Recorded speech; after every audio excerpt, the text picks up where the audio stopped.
But nonetheless, it is the two-seeded Knicks. New York's throwing praise and, well, not literally, but their fans are basically really hyped for a 50-win season. As we've been laughing, we've been able to laugh at them for a while, so they finally have had a solid season. Nonetheless, though, they unfortunately get the 7th-seeded 76ers, who won their play-in game to secure that 7th spot over the Miami Heats. Embiid has returned recently, but still, it's I think nonetheless. And remember, the Sixers were basically the 2 seed up until that Embiid injury a couple months ago, and they've been kind of holding on for dear life in the standings. But nonetheless, John, very interesting matchup here, and important to mention for the Knicks too. No Julius Randle, and I don't believe there will be Mitchell Robinson either. So, who do you have here? And and why?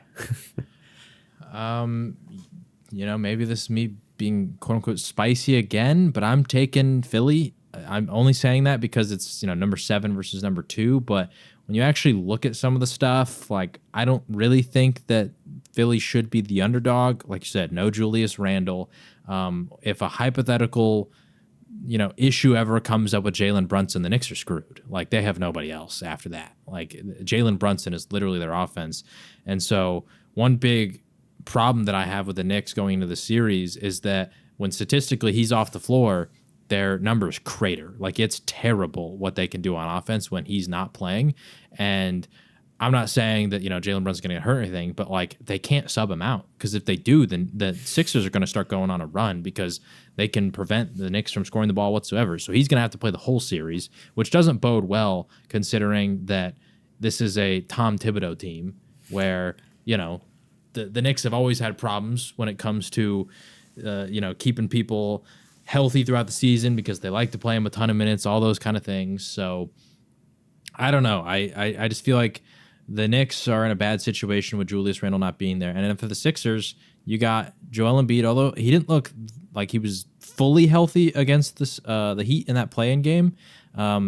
He's playing, and the important thing there is that when him and Tyrese Maxey both play, the Sixers are 30-7 together when those two play, and they outscore their opponents by 12 points. So as long as those two are playing and healthy, and like you said, no Mitchell Robinson is huge too.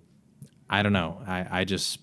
It's tough for me to really believe in the Knicks when the lineup they're going to be running out there is Jalen Brunson, maybe Josh Hart or DiVincenzo. You got OG Anunoby. You got Isaiah Hartenstein. Like, yeah. I don't know.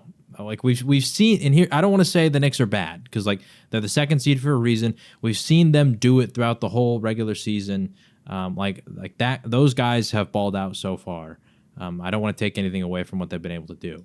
But like I said, this is just not a great matchup because this is not a 76ers team that is as bad as the 7th seed would imply. It's largely because, like you said, Embiid they were the number 2 seed, and then he got hurt.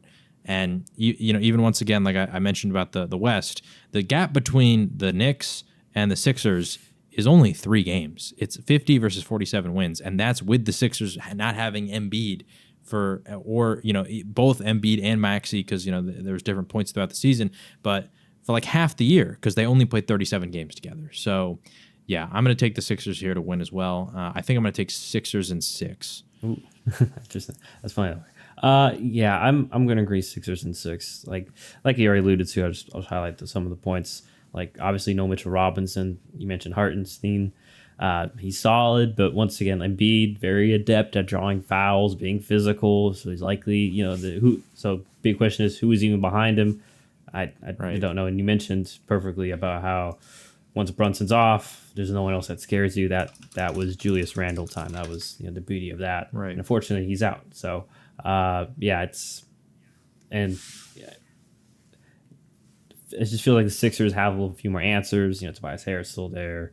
They've obviously mentioned how good Maxey's been, and obviously getting a beat back. They have 2 number 1 options basically, or at least a clear 1 and 2. While the Knicks, it's like I know Knicks fans are gonna be like, oh, well, DiVincenzo and I think Josh Hart have had moments in the regular season, but I think it's very important to note, like, playoffs, very different, and the Sixers, once again, you're facing the same guys over and over again, so it's hard.